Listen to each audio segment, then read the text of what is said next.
Mastermind sa korupsyon, Martin Romualdez sunog na sunog matapos idiin ni dating Senate President Chis Escudero.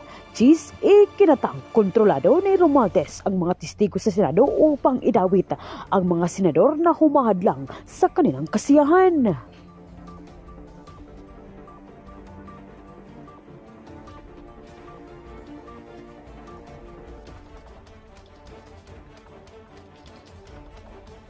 Nangangamoy selda na si Martin Romualdez matapos tuluyang ilatag ni Chis Escudero ang kanyang mga naglalakiang resibo patunay sa pagiging sakim at korap ni Martin Romualdez. Ayon sa kanya, ang walang tigil na pangbabanggit ng mga pangalan ng senadora para idawit sa flood control ay paraan nila upang gawing pangsangga at pagpiestahan ang mga senador na sa ganon ay lumayo ang atensyon sa Kamara at mga kongresista.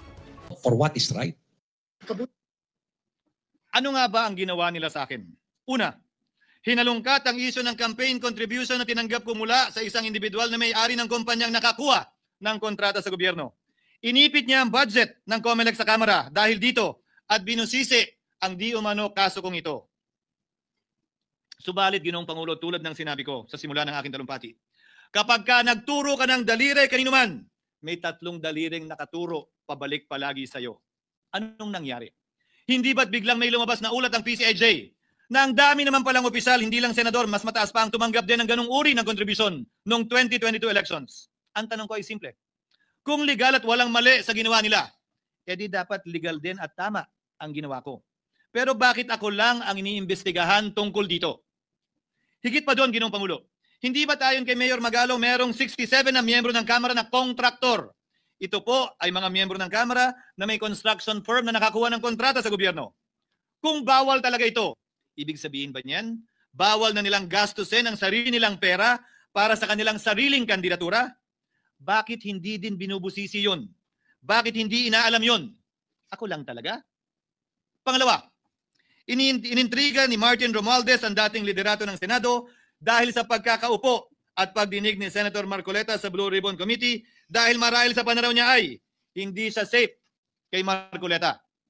Ngunit, Ginoong Pangulo, sa hindi niya inaasahang pagkakataon, nung araw ding yun, nagsalita ang mga diskaya, pinangalanan ng 17 congressman na kasosyo niya, kabilang ang pagbanggit na naman ng pangalan ni Martin Romualdez.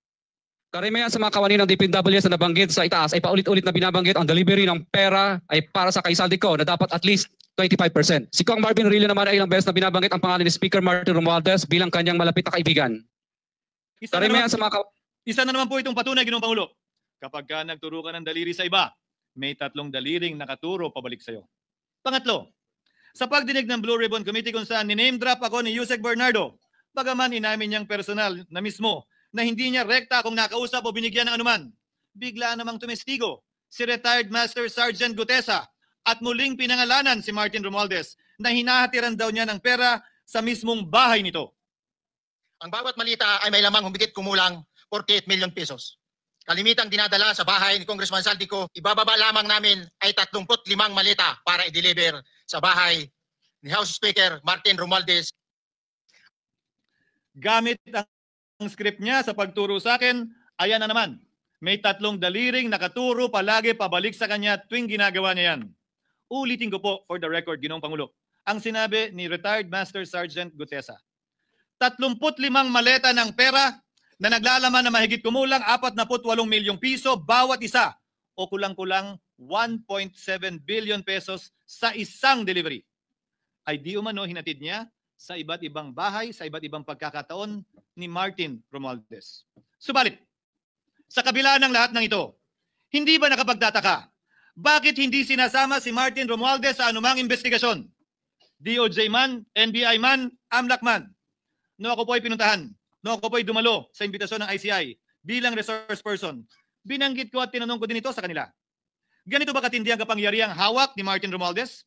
Na bagaman hindi siya speaker, tila the name that cannot be mentioned pa din siya at nagagawa pa din niya ang nais niya kaugnay sa isang mapamiling hustisya o selective justice. Halimbawa, bakit ang daming kondisyon bago ipasok ang mga diskaya na nagpangalan sa maraming congressman sa witness protection? Pero pag si Alcantara, Hernandez at Bernardo, walang ganong kaparehong kondisyon. Bakit hiniling agad ang freeze order di umano para sa asset ng mga name drop na senador.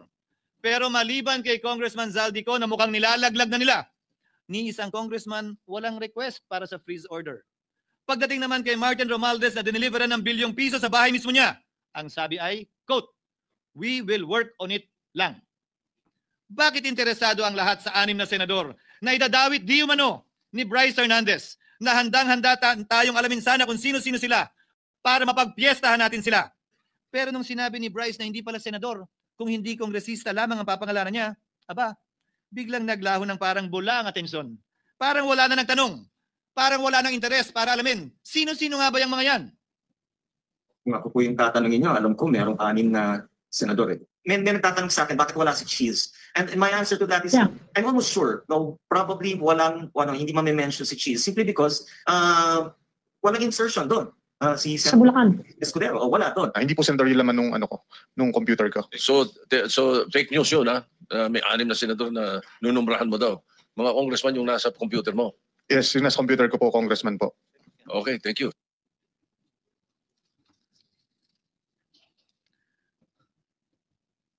Nagkataon lang ba, Ginoong Pangulo, na ang mga nakaupong senador na dinidiinan sa ngayon ay ang dating Pangulo, dating pro tem, dating punong mayoriya ng Senado, na lahat nagkataon din lang ba na bumoto kontra sa depektibong impeachment ni Vice President Duterte o talagang tinumbok lang kami?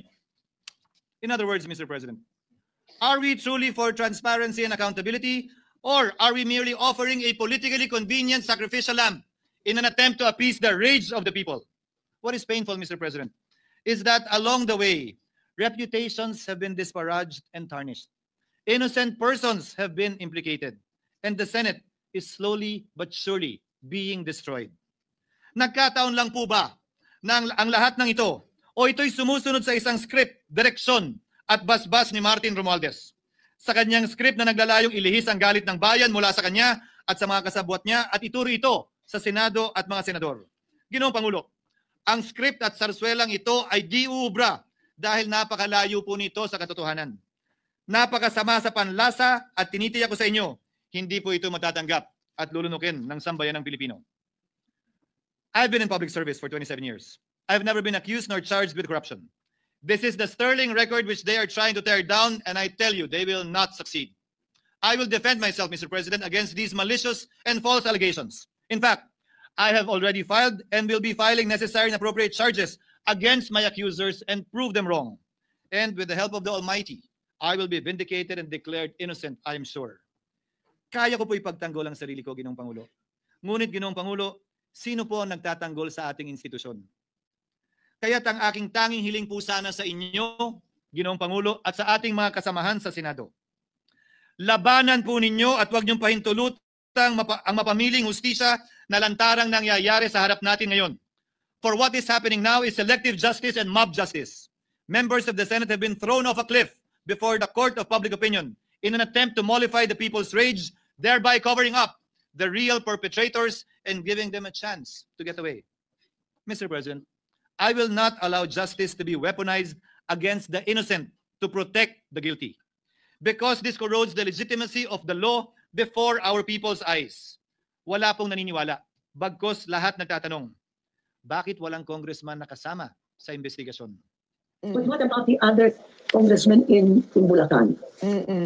Why haven't they been questioned? Called out, yeah. You think that they do not know what's going on? Ginoong Pangulo, mga minamahal kong kasamahan, huwag po tayong sumunod sa script ni Martin Romualdez. Labanan po natin ang script na ito. Pasagutin at imbestigahan lahat ng niname drop at nabanggit, congressman man, senador man at iba pang opisyal, at dapat kasama dito si Martin Romualdez.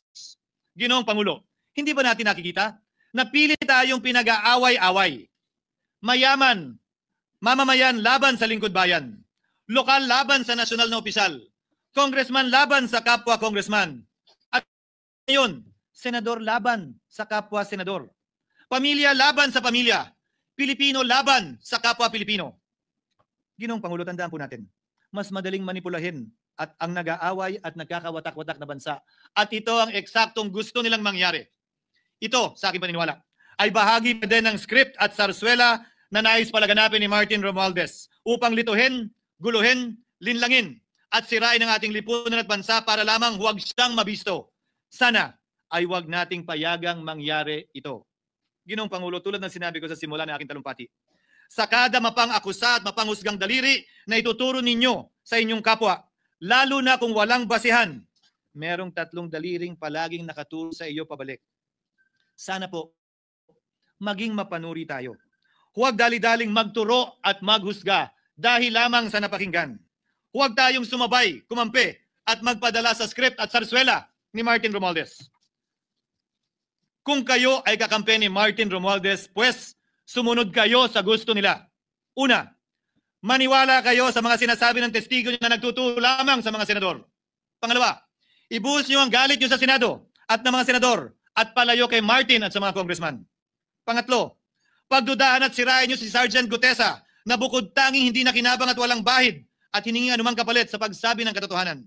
Pangapat, huwag niyong payagang mabanggit man lang ang pangalan ni Martin Romualdez. Panglima, huwag niyong payagang ipatawag si Martin Romualdez sa anumang investigasyon. Pang-anim, huwag niyong payagang imbestigahan si Martin Romualdez at mga kasamahan niya saan mang lugar. Ako, Ginoong Pangulo, hindi ako kakampi ni Martin Romualdez. Kaya lalabanan ko siya at lahat ng panglilinlang niya. Una, papatunayan kung hindi totoo ang mga panggigipit at paninira ng mga testigo niya laban sa akin at mga senador. Pangalawa, tututulan ko ang paglilihis at diversyon na ginagawa niya palayo sa kanya at sa Kamara. Pangatlo, hindi ko papayagang sirain ang mga senador pag away-awayin tayo at sirain ang institusyon ng Senado.